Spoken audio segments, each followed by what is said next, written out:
बनारस हिंदू विश्वविद्यालय बीएचयू के गैस्ट्रोएंटरोलॉजी विभाग की ओर से विभागाध्यक्ष डॉक्टर देवेश यादव के नेतृत्व में इन्फ्लेमेटरी बाउल डिजीज आईबीडी पर एक जागरूकता शिविर आयोजित किया गया। यह शिविर विश्व आईबीडी दिवस के उपलक्ष्य में आयोजित किया गया, जिसे हर साल 19 मई को मनाया जाता है। इस शिविर का मुख्य उद्देश्य आम लोगों, मेडिकल छात्रों और स्वास्थ्य सेवाओं से जुड़े पेशेवरों को आईबीडी जैसे गंभीर लेकिन अक्सर कम समझी जाने वाली बीमारी के बारे में जानकारी देना था। कार्यक्रम का उद्घाटन संस्थान के निदेशक प्रोफेसर एस.एन. शंखवार, अस्पताल के अधीक्षक प्रोफेसर के गुप्ता, डीन सूट प्रोफेसर गोपाल नाथ, विभागाध्यक्ष doctor Devesh Prakash Yadav, doctor S K. Shukla, doctor Vinod Kumar तथा डॉक्टर अनुराग कुमार तिवारी ने संयुक्त रूप से महामना पंडित मदन मोहन मालवीय जी को माल्यार्पण करके किया। वाराणसी से धनेश्वर सहानी की रिपोर्ट। ये है कि हमें प्रकृति के पास रहना चाहिए। प्रकृति ने जो अन्न दिया है उसके साथ रहना चाहिए। जब कभी आप कोई चीज़ मॉडिफाई करेंगे या उसमें बदलाव लाएंगे एक्शन से, तो वो हमेशा कुछ ना कुछ हार्मफुल होगा। अब हम अगर एक के पास चले जाएं तो वो खाएगी, उसने तो भूसा ही खाना है, उसने तो खली ही खानी है। अब हम लोग ने क्या किया कि दुनिया भर की चीज़ें जो हैं मॉडिफाई करके उसको लाना शुरू कर दिया। तो बीमारी अक्सर हम लोग देखते हैं कि कोई भी डिपार्टमेंट हो हमारे चिकित्सीय संस्थान में, तो उसके अंदर होता क्या है कि सारे मरीज आधे से ज़्यादा, चाहे हार्ट अटैक ही पड़ा हो या किडनी खराब हो या कोई भी बीमारी हो, मिर्गी की, डॉक्टर साहब गैस बहुत बनता है।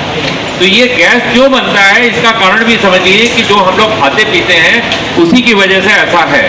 शिवानी ने बहुत ही अच्छी चीज़ें बताई हैं और उनको चीज़ों को हम लोग को समझना चाहिए कि हमें अपने खान पान में किस तरीके से हम अपने आप को दुरुस्त करें। हम इलाज करा रहे हैं यहाँ पे 2017 से आपके संपर्क में हम आए।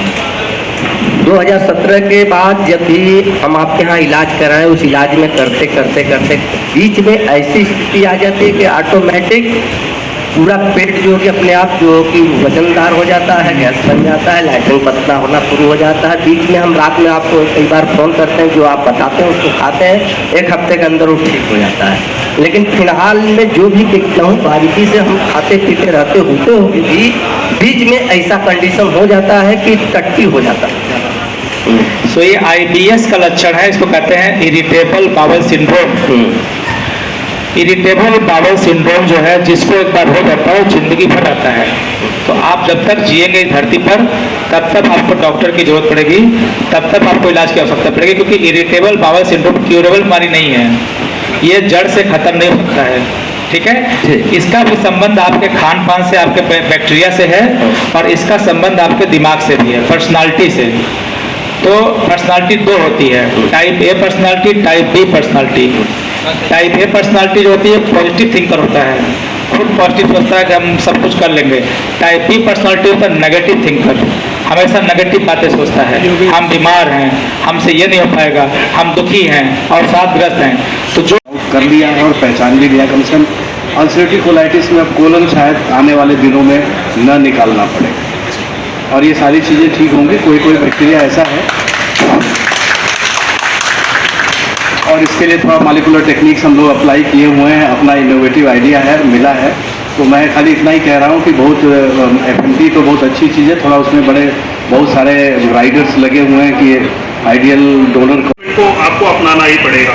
तो आप टैबलेट्स के साथ साथ ये जो है कि हम लोग इन्फ्यूज़न कोलोनोस्कोपी के थ्रू जो है कि पेशेंट्स में इसका उपयोग कर रहे हैं। और इसमें लाभ, इसका सबसे अच्छा लाभ है कि पेशेंट्स के अंदर जो है कि अच्छे बैक्टीरिया देखने को मिल रहे हैं। जितने भी पेशेंटों के अंदर हम लोगों ने ट्रांसफ़र किया है वो अच्छे बैक्टीरिया मिल रहे हैं। इस फिगर में भी आप देख सकते हैं कि देखिए एक अच्छे जो है कि पेशेंट व्यक्ति का हम लोगों ने जो देख सकते हैं। बताया कि क्रॉन्स जो रोग है ये हमारी आंत में होने वाला जो लंबे समय से सूजन है उसके कारण होता है। ये हमारे मुंह से लेके मलाशय तक के किसी भी भाग को प्रभावित कर सकता है। ये पैच के फॉर्म में होता है, अलग अलग भाग को प्रभावित करता है हमारे पाचन तंत्र में। ये जो क्रॉन्स रोग है मुख्य रूप से ये हमारी छोटी और बड़ी आंत को ही प्रभावित करता है। इस रोग में क्या लक्षण होते हैं? पहला होता है कि पेट में काफ़ी दर्द होना, ऐंठन होना, दस्त होना, दस्त में खून आना, अल्सर होना, कमज़ोरी का महसूस होना, बार बार वॉशरूम जाना, मतलब डायरिया होना, जिसकी वजह से आपको कमज़ोरी का महसूस होना, वज़न का घटना, असामान्य वज़न का घटना, ये इस बीमारी के प्रमुख लक्षण हैं। मैं doctor Vinod Kumar, assistant professor department of gastroenterology में कार्यरत हूँ। ये IBD इन्फ्लेमेटरी बाउल डिजीज एक बीमारी होती है जिसमें आंतों में, बड़ी आंत और छोटे आंतों में छाले हो जाते हैं और उनसे ब्लड का स्राव या पेट में दर्द होता है। उसकी जागरूकता के लिए हम लोग IBD डे मनाते हैं, IBD दिवस 19 तारीख को, 19 महीने, तो वही आज मनाया जा रहा है।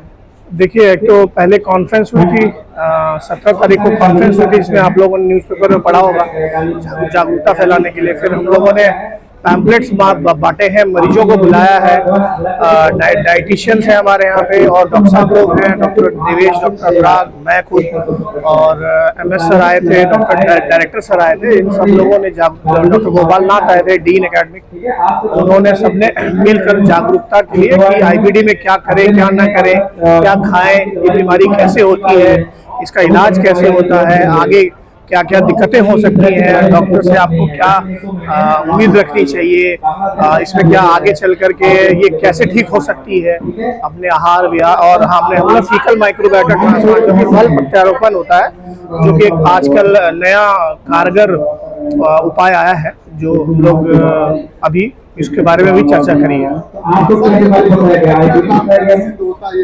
ये मरीजों में जागरूकता फैलाने के लिए, इसमें देखिए कई सारे मरीज आते हैं, वो अपना डाउट क्लियर करते हैं। जो कई बार ऐसा होता है, हम लोग अपनी व्यस्त दिनचर्या में, OPD है, वार्ड में, हम लोग इतना खुल के कई बार बात नहीं कर पाते।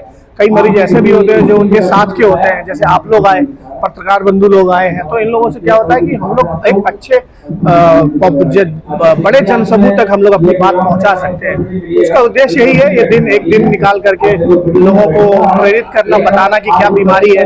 कई बार ऐसा होता है कि आपस में भी लोग जब मरीज मिलते हैं तो उनको ये समझ में आता है कि इसमें क्या करना चाहिए, क्या नहीं करना चाहिए। एक दूसरे से वो लोग आचार विचार करके अपने खान पान में कई बार बदलाव लाते हैं, दवाई बदलते हैं और डॉक्टरों से पूछते हैं, तो हमें भी कई बार उनके बीमारी के बारे में एक नई चीज पता चल जाती है। तो ये बेसिकली जागरूकता फैलाने के लिए है।